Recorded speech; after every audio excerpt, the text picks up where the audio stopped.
Y'all, mistakes were made wearing a sweater. Hi friends, welcome and thank you so much for clicking on this video. My name is Jamie. I love to crochet, especially plushies. I live in northern Italy and I am also an aerial acrobat. But anyways, enough about me. In this video, I wanted to give some advice based on personal experience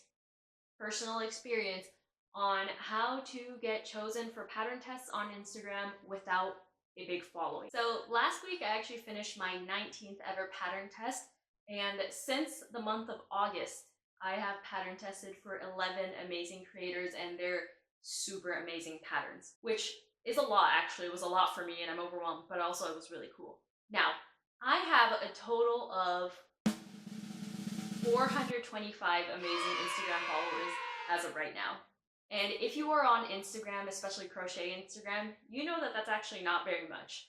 A lot of people have hundreds, thousands, tens of thousands, even hundreds of thousands of followers on Instagram. And when I first started wanting to pattern test and trying to apply, I figured, oh my god, there's no way I have a chance because people with thousands of followers are applying for the same pattern tester call that I am. However, as you can tell, it does not require very many followers to get chosen for things. You're never going to be chosen for every single thing that you apply for. However, there are a lot of tips that I've learned along the way that can help. So in this video, I really wanted to just share those tips and maybe get some tips back from you guys. So let's get going. Very quickly, at this point, in case you don't know what pattern testing is or you're new to this, it is a process in which crochet pattern creators will gather a group of people called testers who will try out their written crochet patterns, give them feedback, look for any mistakes and stuff, and just give them opportunities to make the pattern better before the creator releases it to the public, either paid or for free. Also, I just want to emphasize once again that this is just advice coming from personal experience. Unfortunately, it's not a guarantee of anything. However, I think I can give some advice on how you can increase your chances of getting chosen as a pattern tester, and hopefully they'll help. Hopefully. And once again, I am no social media professional, if you can tell by my amazing 400 followers. I'm very grateful, by the way, but I'm just saying, I'm not here to give any social media advice. This is solely from the perspective of how I have heightened my chances of getting chosen for pattern testers. Getting chosen as a pattern tester on Instagram. So please keep that in mind. I'm not giving any social media advice, okay? Okay, let's go. So the bulk of this video is actually going to be separate into two separate parts. The first one being about the actual application process. The second part will be about your posts and your feed. So on Instagram, I think a lot of amigurumi or crochet plushie pattern tester calls ask for something along the lines of these three things. So let's talk about them. Also, there's obviously no specific rule for how these things should go. So not everyone's going to have all the things that I just wrote down. Some people might have other things. But I think a lot of people have a combination of the things that I just showed you guys. So let's talk about the first one, liking, saving, and sharing. I think liking and saving are pretty self-explanatory. You just click on the heart button, which is like, and click the bookmark, which is the save button. Just to elaborate, when they say share this post, they mean please repost this pattern tester call post onto your personal story. So you click on the paper airplane logo and you post it on your story. Now, the important part about this is that a lot of the times they will give you instructions on whether or not to mention the creator in the post. Usually they'll be in brackets and they'll say something like, please tag me so I can see your post, or some may say in brackets, you don't have to tag me in this story or whatnot. Make sure that you are thinking about this when you post, because you might think that you're reading it, but if you're distracted or if you're out and about multitasking, you may forget. And by you, I mean me, because multiple times I've gone back, looked at my story, realized that I didn't tag the creator, and had to repost it. Also, in case you don't know what I mean by tag the creator, here's a demo, but you just insert text, put an @ logo, like in emails, the @ and then you type in the creator's username so that they get a notification when you post this. Now, I also like to add a small comment with the post, so it's not just the picture and the creator's name.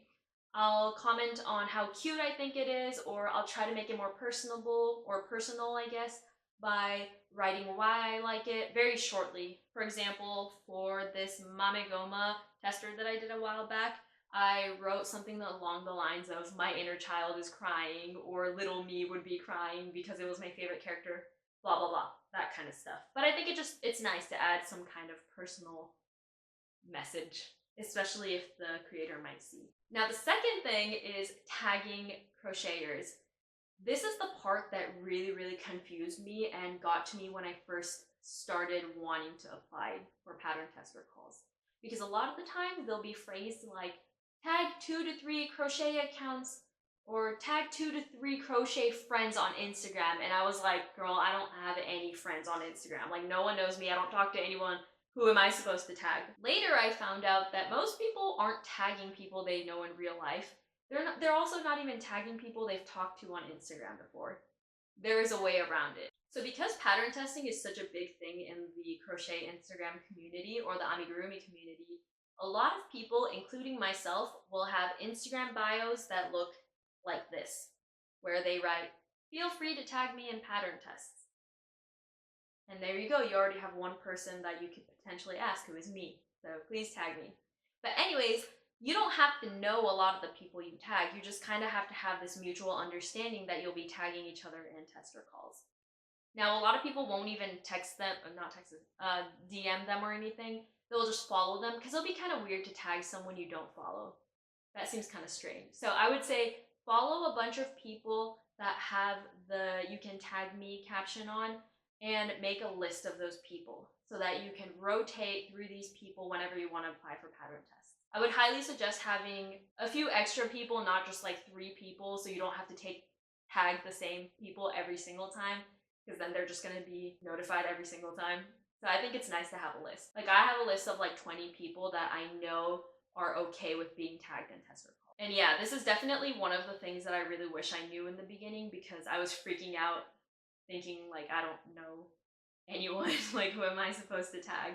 It's also nice being one of the people that get tagged in other people's posts, because it gives you a lot of exposure, but also you get exposed to a lot of really cool pattern tests from creators that you don't know yet, and it's a lot of fun. Now the last topic within the application process is bonus question. And this is kind of vague, so let me explain. You really want to make sure that you read the entire caption of the pattern tester call post, because other than the obvious and common like, save, share, tag, there can be a lot of hidden questions. There could be bonus questions, such as, if you were chosen, what color would you use, what type of yarn would you use, or what theme would you do in your project? And a lot of the times these are optional. However, I think if they have it in their tester call caption, I think you should give them somewhat of an answer.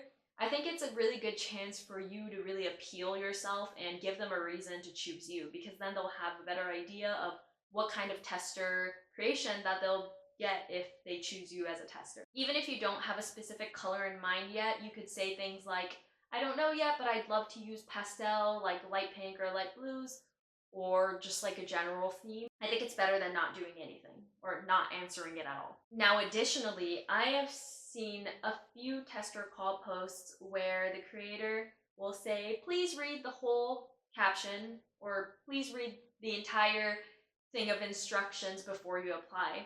And then at the very end of the captions, they'll say, please include a something emoji in your comment so that I know you read the entire caption.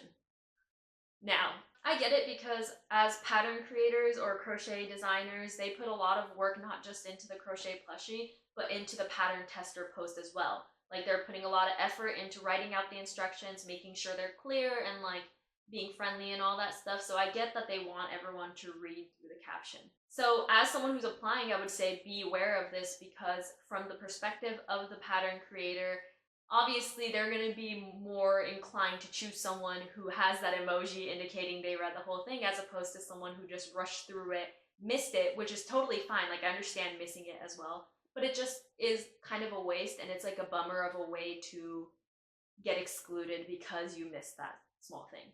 So be careful, read through the entire caption.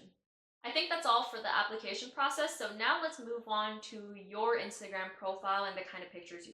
I just want to remind you guys of my disclaimer from the beginning of the video, especially for this part. I am not giving any social media advice, and everything that I'm about to say is solely from the perspective of getting chosen as a pattern tester, especially with a low following. So I'm not saying that everyone's crochet or just social media has to look like this, or that certain profiles are bad or this is good. That's not at all what I'm gonna say. Obviously, I'm not inclined to make any kind of social media advice since I have a whopping 400 followers, which again, very grateful, but that is literally less followers than my personal account. I'm just going to explain the things that I think will raise the chances of you being chosen as a pattern tester, which is a very specific thing. Alright, the first thing we're going to talk about are the pictures that you take and the posts.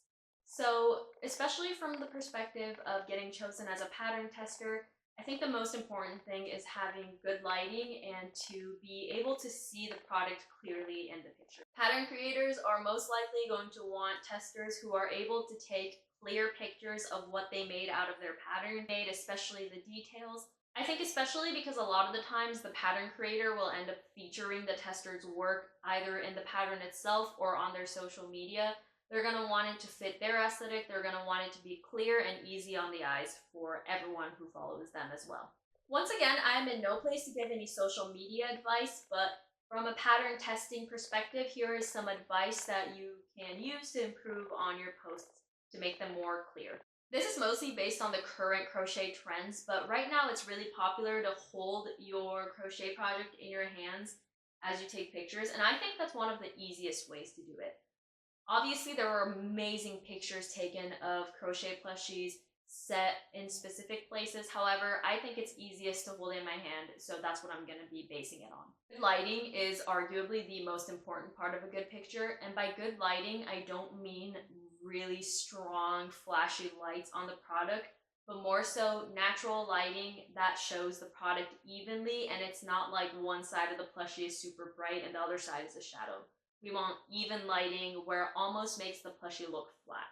One tip that I also have is to have 3 to 4 places within your house where you can guarantee that you'll have good lighting at some parts of the day so that you're not lost every time you're trying to take pictures. I'm not sure about everywhere else in Italy, but at least where we live now in northern Italy, a lot of the houses out here struggle with good lighting within the house just because of the way that the windows are placed and just the way that the architecture is here. However, I'm lucky because I'm in a pretty modern apartment, but still, I struggle with lighting. So I have 3 places in the house that I know have decent lighting at least at one point of the day.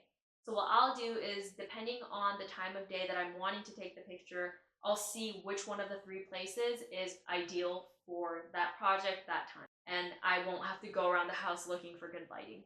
Also, the other tip is kind of controversial, but I don't think you need a blank or aesthetic background for it to be a nice and clear picture. A lot of people have super nice backgrounds. A lot of people have like a yarn wall behind them or like a super aesthetic desk, and I think those are so beautiful, but I know that it's not a realistic possibility for everyone, and it's a little hard for me as well. For example, I like the way my bed looks. I like the kind of boho vibe, but the lighting with this being the background is not good. And I think good lighting overrides a blank or aesthetic background anytime. And you'll see that in my pictures. Whether or not you like my Instagram profile and the aesthetic is obviously up to personal preference, and that's totally fine. But I'm just saying that it doesn't need to be a white background for it to be a clear picture, because you can always blur the background. And if you have an iPhone or another phone with a good camera, you can use the portrait feature. You can also just take a normal picture on any phone or camera and go on an app like Canva and blur out the background yourself. And it won't matter too much what your background is. This is just an example of what I'm talking about. I post with this background occasionally. It is basically my entire living room. It's gray, however, as you can see, because I blur it out, it doesn't stand out too much and it doesn't really get in the way of the plushie and its details. I think it's still nice lighting and you can still see the details of the plushie, which is what you want, especially for a pattern test picture. It's really important that the pattern creator who is trying to choose testers, that they know that you are capable of taking clear pictures so that you can be featured in their work as well. Now that we talked about individual posts, let's talk about your grid and your profile. So basically, when people open your Instagram profile, this is what they see. you see your profile picture, your name, your bio, and then they see the grid, which is basically previews of all of your posts. And what I want to emphasize is that when pattern creators have tens and hundreds of people applying for their pattern tester calls, they're not going to have very much time to look through every single person's profile. And so in this case, first impressions really matter. Even if you have a bunch of amazing pictures that show that you'd be a great tester, capable of taking really clear pictures and whatnot, they're not going to be able to see it if it's hidden under a bunch of other stuff that doesn't necessarily show that.